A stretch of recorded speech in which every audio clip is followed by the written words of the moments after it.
ઉપલેટા શહેરને લીલુંછમ અને હરિયાળું બનાવવાના ઉમદા હેતુથી સામાજિક વનીકરણ રેન્જ અને સિદ્ધનાથ ચેરિટેબલ ટ્રસ્ટ દ્વારા 700 જેટલા વિવિધ રોપાઓનું વિનામૂલ્યે વિતરણ કરવામાં આવ્યું હતું. શહેરના બાવલા ચોક ખાતે સ્વામિનારાયણ સંતોના હસ્તે જામફળી, લીંબુ, સીતાફળ અને આંબલી સહિત 10 જેટલી જાતના વૃક્ષોના રોપાઓ અપાયા હતા.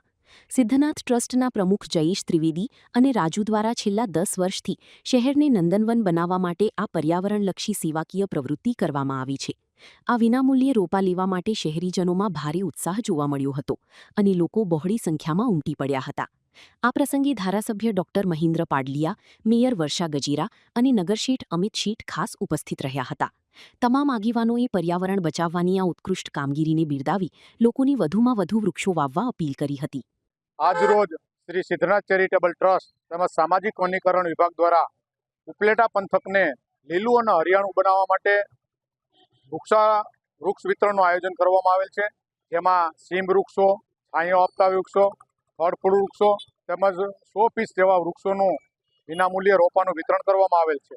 આજે આશરે 700 જેટલા રોપાનું વિતરણ કરવામાં આવેલ છે. શ્રી સિદ્ધનાથ ચેરિટેબલ ટ્રસ્ટ અને સામાજિક વનીકરણ વિભાગ દ્વારા સમગ્ર રાજકોટ જિલ્લામાં છેલ્લા 10 વર્ષથી આ એક અહર્નિશ સેવાકીય પ્રવૃત્તિ કરવામાં આવી રહી છે. ગયા રવિવારે રાજકોટ ખાતે પણ 1200 વૃક્ષોનું સિદ્ધનાથ ચેરિટેબલ ટ્રસ્ટ દ્વારા જ વિતરણ કરવામાં આવેલ અને આજે વિતરણનો હેતુ માત્ર ને માત્ર આજે આપણે સૌને ખ્યાલ જ છે કે સમગ્ર વિશ્વમાં જો સૃષ્ટિના અસ્તિત્વ માટે જો કોઈ જરૂરી હોય તે વૃક્ષ જ છે.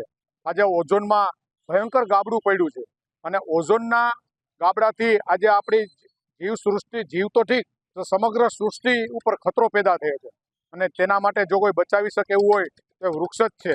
અને આજથી 100 વર્ષ થયા યુનો પણ આ બાબતે ચિંતિત છે કે વૃક્ષો કેમ વાવવા અને વૃક્ષો કેમ ઉછેરવા.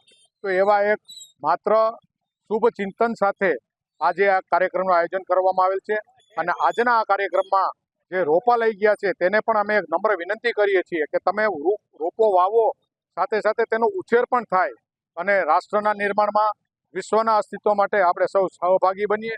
એ જ અસ્તુ. વંદે માતરમ. ભારત માતા કી જય.